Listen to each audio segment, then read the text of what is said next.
Before tonight's story begins, take a quick moment to hit the like button, subscribe to the channel, and leave a comment below. Let me know where you're listening from and what time it is for you. Every comment isn't just a connection between us. It helps these chilling, haunting, and mysterious stories reach more people who share your love for the eerie and unexplained. Now, lock your doors, draw your curtains, and settle in. Because the story you're about to hear will stay with you long after it ends. Let's begin. If you ever hear a child crying in the woods after dark, don't follow the sound. It isn't always a child. I tell myself that now, like a rule carved into bone. But that first Friday night, I broke it. The sun had just dropped behind the horizon, pulling a long bruise of purple over my backyard. I'd moved into the little single-story place 3 weeks earlier. Old wooden floors, rattling windows, a back door that only shut if you leaned your weight into it. Imperfect. Mine. The solitude felt earned. I set my mug on the table, folded the corner of my mystery novel, and let the lamplight pool around me. Outside, nothing stirred. The refrigerator hummed. Branches whispered along the roof the way a hand brushes fabric. Peace had weight that night. And then, so did the silence. A thin, high sound cut it open. I looked up. It faded, then came back, clearer. A child's cry. Not playful. Not an argument or a tantrum. Distress distilled into a single frayed note. I checked the clock. 9:57 p.m. No kid should be near my fence at that hour. But my training, the habit of following anomalies, cataloging details, pushed me to the window. Moonlight silvered the grass and sharpened each black tree at the edge of the yard. Somewhere left of the old oak, the sound threaded the air again. Maybe a prank, I thought. Or a speaker. People have done worse to test a neighbor. But the wind was still, and the cry seemed to rise and fall with breath. That was what unhooked me from the chair. I took the flashlight, shrugged on a jacket, and stepped into the night. Cold nipped the skin around my eyes. The beam cut across the vegetable bed, the rusted rake I kept promising to put away, and the patch of wild mint that had survived the last owner. No tracks, no toys, no shapes moving between the trees. Hello? My voice returned to me, thin and unfamiliar. No answer. Just the cry, softer now, pulling me toward the tree line. I crossed the yard. Leaves cracked under my boots like old paper. At the first trunks, the sound died. The quiet that followed felt worked, like something had practiced it. My flashlight hiccuped. I slapped it once. The beam steadied. That's when I saw the figure, 20 feet in, facing me, still as a pinned moth. Small, nightgown to the ankles, long hair covering most of the face, arms limp, no hitch of breath in the cold. "You okay?" I asked. My own voice carried wrong in my ears. Nothing. I took a careful step. The head snapped up. That was not a child's face. The eyes were hollowed, with a dull glow deep inside like coals banked under ash. The grin was too wide, not just stretched, but wrong, as if someone had drawn the idea of a smile onto a mask and pulled until it split. My hand opened without asking me. The flashlight hit the ground, the beam tilting crazily across bark and roots. The figure cocked its head, curious. Then it took one deliberate step toward me. That broke the glue in my legs. I ran. Branches clawed my sleeves. The world folded itself into a tunnel. Dirt. breath. Door. I slammed through the kitchen, threw the deadbolt with a clack that sounded like a gunshot, and pressed my back to the wood. My pulse flattened the inside of my skull. Silence. Then, knock. Soft. Deliberate. Right where my shoulder leaned. I think I stopped breathing. A second knock. A hair louder. I grabbed the fallen flashlight from the counter and aimed it at the frosted glass. The shadow beyond didn't move. Neither did I. For a long time, nothing did. I didn't sleep. I turned on every light and sat rigid until the first gray of morning salted the kitchen tile. Daylight cleans crimes. It also makes you doubt yourself. The rattle of the window belonged to wind. The lines on the floor were just old boards. I told myself those things because people need stories that end. The trouble was, mine didn't. Over the next week, the nights kept a new habit. The wind would come thin and threaded with a high, distant cry. Not loud enough to draw the police, just sharp enough to hook a nerve. It would pull at me until I caught myself standing in the dark hallway, with my hand hovering over the back door. The part of me that investigates arguing with the part that remembers. I didn't go back to the trees. Not again. But I noticed something I hadn't wanted to see the first night. A small gleam on the ground near the fence, as if the flashlight's wild arc had found a coin or a button and kept the secret. And sometimes, usually just after the cry faded, a faint clink came from the back step, like metal set gently on wood. One evening I found a smear of soil just inside the threshold. Nothing else. If you ask what I think now, I'll tell you the truth I tell myself. The forest isn't empty. It watches. It learns. And when it wants inside, it knocks like it owns the place.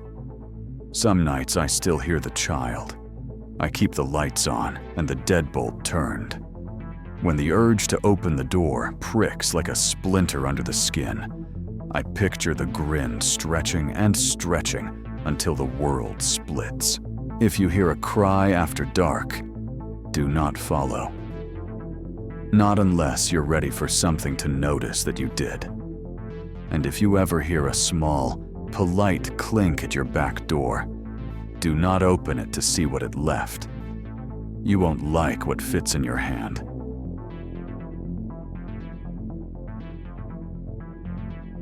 If shadows dance behind a curtain and the music is missing, you're not watching people. The building had character in the daylight. Red brick, iron balconies, a wooden staircase that kept score of every step.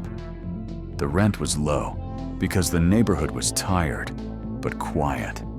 The kind of place where you can hear the elevator cables breathe.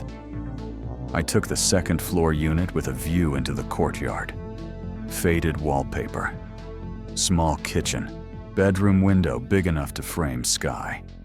The landlord mentioned, in the uninterested way landlords do, that the previous tenant in my unit had left in a hurry. Life does that to people. I didn't ask. That first evening, I unpacked to a soundtrack of murmured TVs and 2 floors of footsteps. It made the place feel alive, as if the building were a body, and I was learning its heartbeat.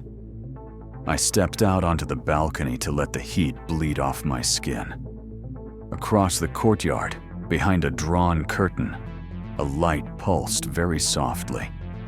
Shadows drifted behind it in a rhythm.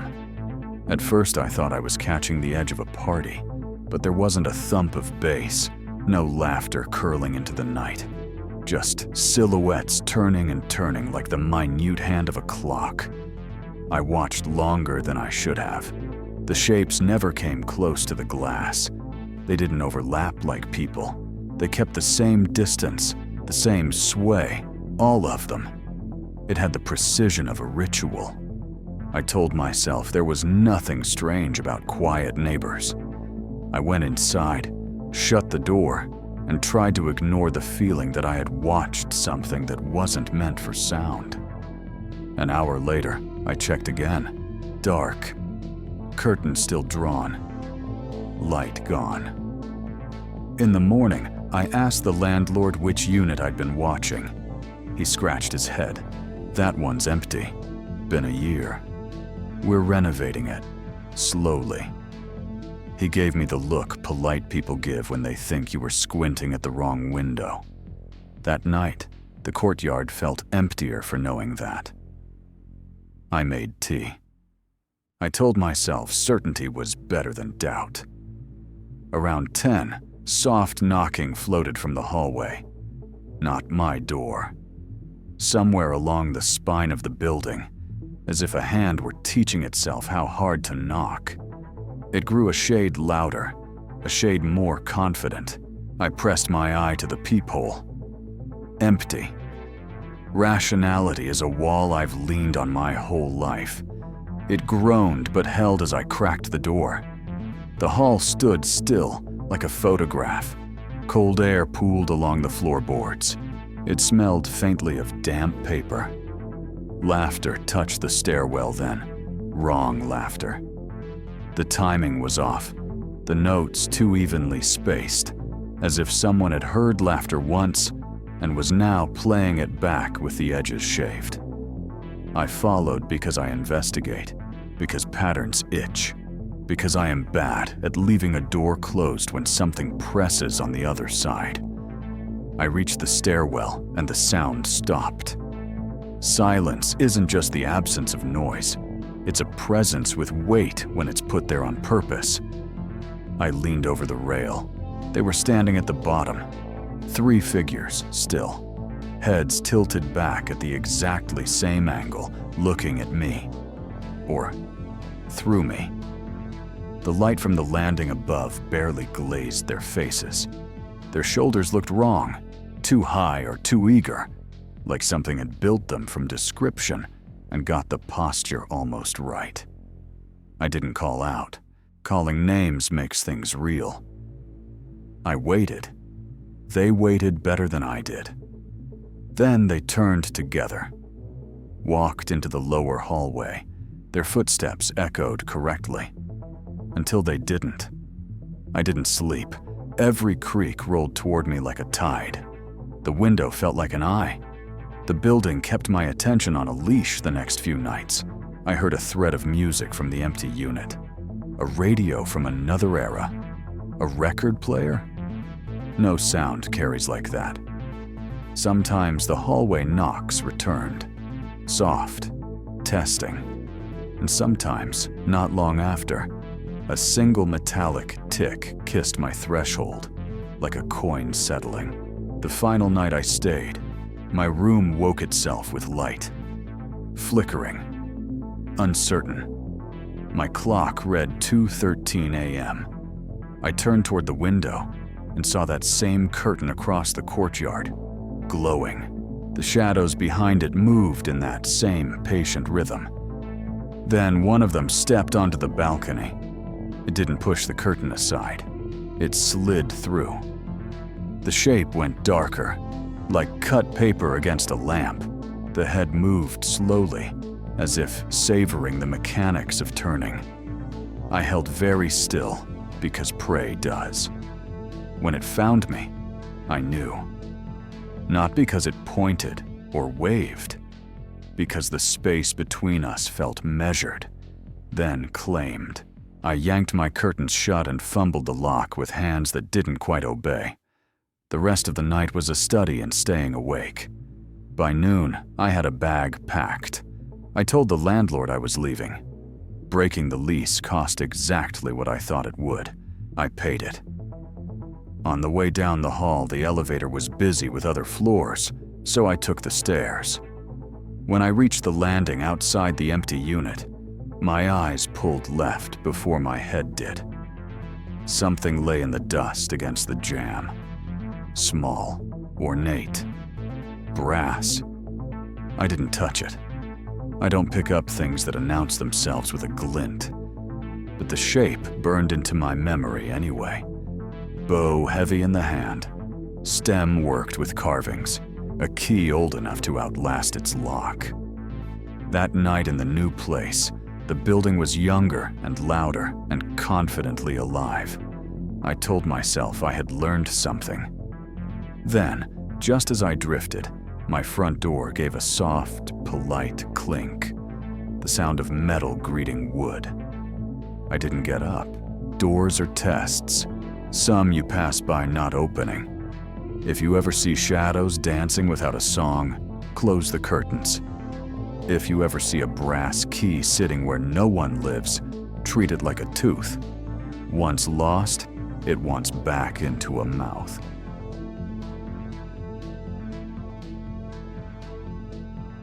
If your roommate starts listening at the door for knocks, you can't hear. The house is listening to you too. I hadn't planned on splitting rent again, but the math made the decision for me. 2 bedrooms, threadbare carpet, a kitchen you had to sweet talk to boil water. Manageable if someone paid half. I posted an ad. Andrew answered first. Clean shirt, quiet voice, eyes that slid off small talk. He wasn't friend material. I wasn't hiring for that. He moved in with 2 boxes of books and a third of oddities. A jar of dried something, a child's tin whistle, a handful of carved wooden figures arranged like chess pieces. He placed them precisely on a shelf, as if the distances between them mattered. The first week did what first weeks do. Settled into routine, pretended normal. On the 8th night, I found him in the hallway, facing the front door, as if it were waiting to reveal a magic trick. He didn't blink. He didn't breathe enough to fog the air. Andrew?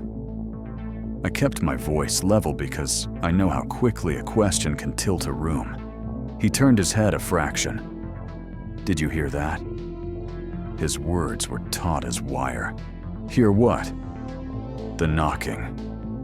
I listened. The refrigerator muttered. The city moved outside, the way cities do. I don't hear anything. He didn't argue. He just studied the door another heartbeat, then ghosted back to his room. It's easy to explain one strange moment. It's harder when they stack. I heard him whispering in the dark to no one and to himself. Pacing at 3 a.m., the path between his bed and the window worn into the carpet like a groove cut by water. Is everything okay? I asked one evening as he sat at the kitchen table with an empty glass he wasn't drinking from. Do you ever feel watched? He said, eyes glued to the sill. Like the attention itself has weight? I try not to invite that feeling in. I saw someone outside yesterday. His gaze ticked toward the blinds, standing where the streetlight doesn't touch. I wanted to call it stress. The city folds itself around new people and breathes in. That's what I said. A story that helps you finish dinner. At 2:41 a.m., I woke to footsteps in the hallway. Heavy, measured, not Andrew's restless pacing. Something larger wearing the idea of a human stride. They stopped outside my door. Andrew? I said. The word hung there, obedient and useless. The steps resumed, moving toward the living room. I went because I always do, because caution and curiosity are cousins in my head, and one drags the other. The blinds made pale ladders on the floor. Andrew stood in the rungs, fists clenched, sweat bright on his upper lip. They're out there, he whispered. Who? He didn't answer. He moved past me and unlatched the door. Andrew. He stepped out barefoot onto the cool night. I followed to the edge of the porch. At the far end of the street, a shape broke the static. Tall, uncertain. It had the posture of a person who had forgotten which muscles to use. When it moved, it did so like a film missing frames. "Inside," I said, trying to keep authority in it. "They don't stop," he said without looking at me. "They never stop." The figure melted into the dark, not like it turned away, but as if the dark remembered it and took it back. Andrew walked inside on legs that had made their choice and were now past it. By morning, his room was a subtraction problem solved too cleanly. No clothes, no books, no oddities. Nothing but the shadow where his mattress had been, and a single object on the shelf where the figures had stood. A new figure, small, wood warm to the touch. It wore the clothes Andrew had worn the night before. The paint on the eyes hadn't dried yet. I turned it over, because people who investigate do the thing they tell themselves not to. On the underside, a shape had been carved into the base, a small, exact keyhole surrounded by scratches, like something had tried to fit and fit until it learned how. I put the figure down with hands I didn't trust. I called Andrew. His voicemail accepted my future words and promised nothing.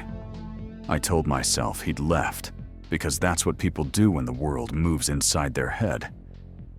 Then, on the way back down the hall, I heard the softest clink against the inside of the front door, metal tapping wood like a polite. Hello. I didn't look. You can leave. You can change locks. You can burn sage and recite names. But some things do not occupy space the way furniture does.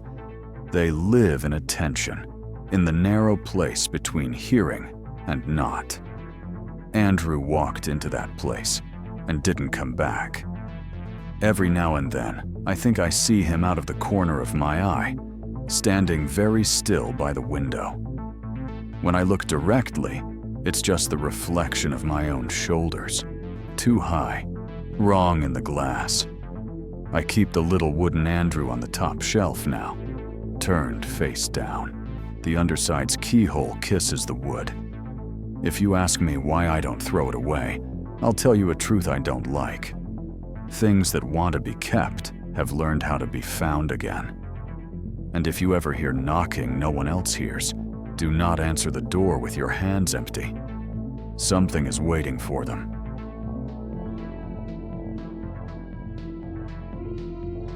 Some keys open doors, others open what doors were built to keep out. The house found me the way bargains do, when you're too tired to look for the catch. A porch with tired paint, hardwood floors scrolled with the history of shoes, that old house smell of cedar, and something faintly metallic. The previous owner was a fact and a story, passed away quietly, everything left in place, time setting dust with a careful hand. The key was on the mantel, as if someone had finished a sentence and set down the period. Brass, ornate, the kind of weight that tells you it was made to be held for a very long time. I turned it in my palm. No tag, no cabinet with a missing heart. I should have left it exactly where it was, but there are rules you only learn by breaking. I slipped it into my pocket and gave myself permission to forget it. Nights in old houses make their own weather. Settling wood becomes conversation. Wind knits itself into the frames and hums. I mapped each noise the way you map a new city. That sigh belongs to the hallway. That crack turns with the temperature. That whisper is the elm shouldering the siding. The first wrong thing came in the kitchen. A soft, rhythmic tapping. I turned. The pantry's door was just a square seam. When I opened it, the broom and canned tomatoes stared back. I shut it and turned to the sink. And there the key lay on the counter, bright as a dropped coin in a shallow stream. I had left it upstairs in the nightstand. I was sure in the way you were about the exact position of your own arms. I put it back. I told myself memory is not a court of law, but the house liked having the key closer. I would find it where I hadn't left it. On the coffee table, on the stair, once on my pillow, like a mint in a hotel that doesn't care if you sleep. Doors I closed opened in the time it took to cross the room and check. Lights stuttered. The feeling of being watched grew from a hunch into architecture. When I woke to scratching one night, not mouse scratching, not the dry tick of tiny claws, but a deliberate drag. It came from the closet corner, the one that meets the outside wall and holds cold longer than the rest of the room. I opened the door with a hand that had learned a new trembling. Clothes hung like obedient witnesses, nothing else. The storm came as a storybook would write it. Hard rain, lightning framing the room in a strobe of white, power seeding the house like a tide going out. I lit candles because that is what hands do when the brain wants proof of light. The key was in my palm because there are objects that feel like the answer to a question you haven't asked yet. The scratching grew into confidence and moved. Not behind the wall now. Below me. Basement. Old houses put their secrets underground because dirt forgives. I opened the door at the top of the stairs. The hinges complained like someone woken before their alarm. The air smelled damp and older than the rest of the building, cool in a way that made my teeth itch. My flashlight turned the dark into a tunnel. In the center of the floor sat a small wooden chest.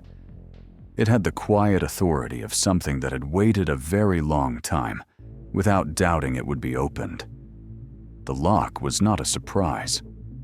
Brass, ornate, born from the same hands as the key in mine. I listened, because sometimes listening saves you. And in that listening, noticed the thing I hadn't expected. The scratching had stopped as soon as my foot touched the first stair. I put the key into the lock. It fit in the precise way of destiny or craft. The click was too loud, like the basement wanted me to hear that I had chosen. A breath of cold rolled out when I lifted the lid. Not air leaving, exactly. Air allowed in for the first time. Inside, a faded photograph, a pocket watch with its crystal spidered and hands stilled at 2:47, a packet of letters tired from being folded and unfolded by the same fingers many times. I took the photograph because images bite first. A family stared back in black and white from the front walk of this house, faces blurred not by time, but by motion. The exposure too long to trap expressions. The man in the center holds the brass key. You can tell by the way his fingers curve around the bow like they grew that way. In the left margin, behind the family, almost a mistake in the emulsion, a shape of a child in a white dress stands by the hedges. Hair long, face turned down, motionless. The lights upstairs flickered alive. A heavy thud galloped through the ceiling above me, the way a dropped box tells the whole structure it has a new story to carry. I shut the chest. I ran. The basement took the sound of my feet and kept it. Upstairs, nothing was out of place except everything. The house had that charged stillness rooms get after an argument you didn't hear. I put the key on the mantle because that was where it had watched me from, and I needed to believe things can be returned. I did not sleep. Dawn soldered the porch to the yard and made the road look like it led somewhere I wanted to be. I packed fast. I locked the door. I told the house, thank you, because gratitude costs less than apologies. I took the key. Not because I wanted it, but because leaving it felt like leaving a loaded gun in a playground. I tried to get rid of it. Trash, river, pawn shop. Each time my hand disobeyed at the last second, and I found myself pocketing it again with the same casualness as before, as if no decision had been made at all.